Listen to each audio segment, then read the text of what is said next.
पहाड़ी राज्य उत्तराखंड आज मानव और वन्य जीव संघर्ष से जूझ रहा है।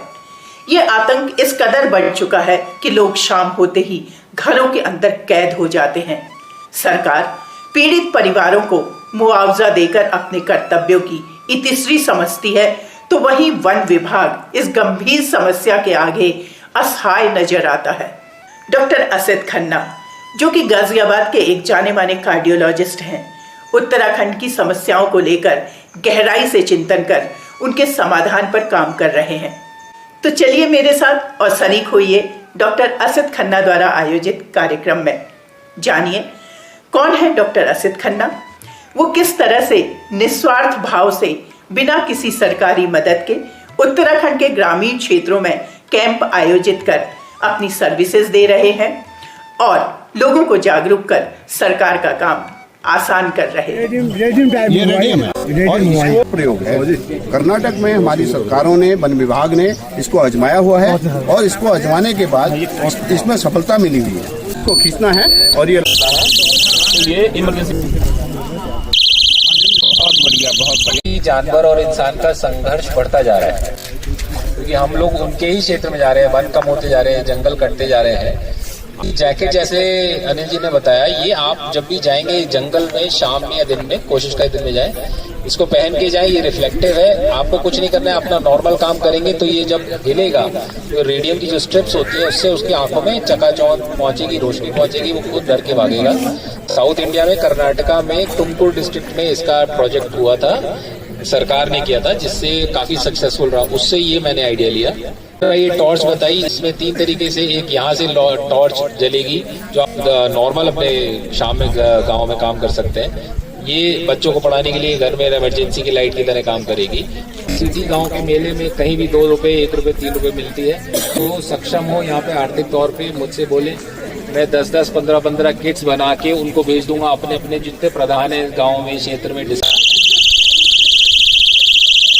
आप ये समझिए कि ये आपके प्रोटेक्शन से के अलावा आपकी जो साथी हैं और जो दोस्त हैं जो और भी इधर उधर घास काट रहे हैं, उनकी सेफ्टी के लिए कि गांव में आगाह हो जाए कि आसपास कोई जानवर है, भले ही बाघ ना हो, भले ही टाइगर ना हो, अगर वो जंगली सुअर भी है और भी कोई जानवर हो, आप बस एक बार इसे चला दीजिए। आपसे आगे जो लेडी होंगी वो अपना चला दे। तो पुराने जमाने में ऐसे ही खबर फैलती थी, जैसे चिल्लाने से फैलती थी, ऐसे सीटी बजाने से फैलती। तो आप इसको एक सीटी मान लीजिए। और क्योंकि इसमें यूएसबी है, आप सबके पास फोन है, तो रिचार्ज आप आराम से कर सकते हैं। मेरी एनजीओ इसको रिसाइकल करके इससे desk, table, chair, black board और शेल्फ बनाती है। और यही लेके अब वापस आके आपके ही स्कूल में, आपकी लाइब्रेरी में, हार्ट स्पेशलिस्ट हूँ, अपने हॉस्पिटल का हेड ऑफ डिपार्टमेंट हूँ कार्डियोलॉजी का।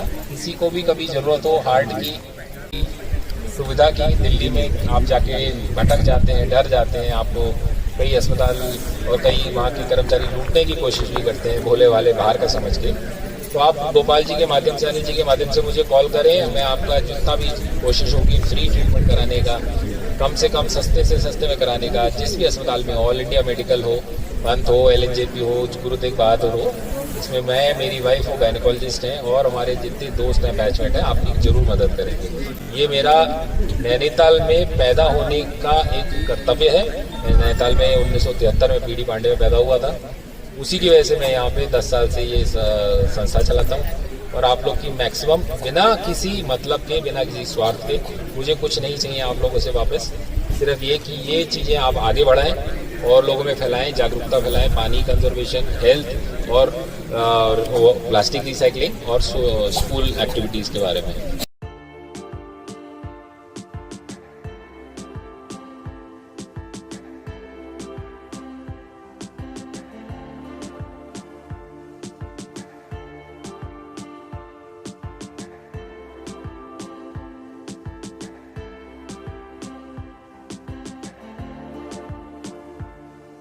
इसको जब घास के लिए जाऊंगा इसको तो पहनूंगा, हाँ। इसको जैकेट को और इसको ले जाऊंगा, सायरन को अपने हाथ में टॉर्च को और सीटी रखूंगा जेब में। तो आप भी जाते हैं, जंगल जाते हैं आप भी? हाँ, मेरा एवरीडे, कोई दिन खाली नहीं रहता जिस दिन घाट नहीं जाता। जाते हैं, चाहे पढ़ाई कर ली हम लोगों ने, पढ़ाई के साथ हम जंगल भी जाते हैं। हमारे पास गाय भैंस है, बकरियां भी है। अच्छा लगा, थैंक यू सो मच। मैं 10:30 बजे थे, अपने घर से 1 किलोमीटर दूरी पे घास काट रही थी। आए 2 आए, 2 बाघ आए? 2 बाघ आए थे। और क्या कहते हैं, एक तो ऊपर खड़ा रहा, दूसरा मेरे पे झपटा, उसने मेरे को उठाया तो फेंक दिया नीचे भीड़े में। फिर वो बाघ भी मेरे पीछे पीछे कूदा तो निकल गया, वापस में लड़ पड़े उसके पैर जरा। तो सोचा नहीं बच पाऊंगी करके, सामने मैया का मंदिर था, मैंने मैया से कहा तू जो करते है करके, तो उसकी वजह से जो भी हुआ मतलब बता दिया। उम्मीद नहीं थी कि बचेंगे। सालों से तो बाघ का अटैक हो ही रहा था, अब 1 साल से टाइगर भी आने लगे। देन आई डिज़ाइंड कॉन्सेप्ट ये बनाया कि एक सेफ्टी का जैकेट बने, इसके साथ एक विसल हो और एक टॉर्च हो, एक फ्लैशर टॉर्च और एक सायरन बजाएंगी तो पूरे गांव को पता चल जाएगा। ये 3 किट हमने ली। ये इनिशियल कॉस्टिंग हमारी करीब 800 रुपये 900 रुपये आ रही थी। हमने काफ़ी एवरेडी से बात करी और कंपनी से बात करी और हमने इसको कॉस्ट कटिंग करते करते इसको हम 300 रुपये पे ले आए। को देने से मेरा उद्देश्य ये है कि एक तो जिनको दिया उनको तो फ़ायदा हो, ये मैसेज और बड़ी अथॉरिटी से पहुँचे, गवर्नमेंट को पहुँचे कि ऐसी छोटी सिंपल किट सरकार चाहे तो उसको 150 रुपये में भी खरीद सकते। कैंप हम लोग हर साल करते हैं। वो फाउंडेशन NGO सूपी गल्ला रामगढ़ से लेकर रानीखेत तक इस एरिया में काम करता है और हर साल हम कुछ इनोवेटिव चीज़ लाते हैं। फर्स्ट मेडिकल तो है ही, मैं कार्डियोलॉजिस्ट हूँ, मेरी वाइफ गायनेकोलॉजिस्ट है। हमारे 7, 8, 9, 10 डॉक्टर्स आते हैं, साथ में मेडिकल करते हैं, स्कूल अपलिफ्टमेंट प्रोग्राम्स करते हैं और नेचर कॉन्जर्वेशन में tree plantation, lake cleaning, plastic recycling, plastic collection है, सीड बॉम्बिंग है, सिलाई बुनाई केंद्र सेटअप करना है। कि किस तरह से हम और आप मिलके इस काम को आगे बढ़ा सकते हैं? देखिए, हम यहाँ के रहवासी हैं, हमारी जिम्मेदारियाँ ज़्यादा हैं और इस मध्य हिमालय में जो हमारी पूरी एक जीने की व्यवस्था थी वो व्यवस्था बिगड़ रही है। उसको सुधारने के लिए कोई बाहर से काम नहीं हो सकता है, उसके लिए तो अंदर के लोगों को पहले उठना पड़ेगा। चाहे हमारे नॉलेज आ रहे हो, चाहे हमारे मकानों का नमूना जा रहा हो, चाहे हमारे जंगलों के अंदर प्लास्टिक फैल रहा हो या वन्य जीव मानव संघर्ष हो रहा हो, ये सब एक जैसी है।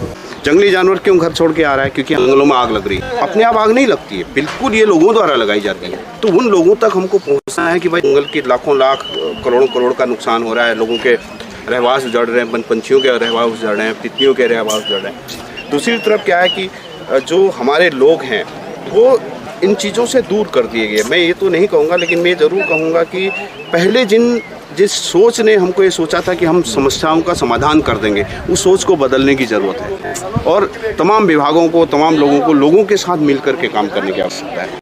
तो ये मंजूषा यही कहना चाह रही थी कि इसमें बचाना है। Media, bloggers, YouTubers, social media का एक बहुत बड़ा जिम्मेदार रोल है।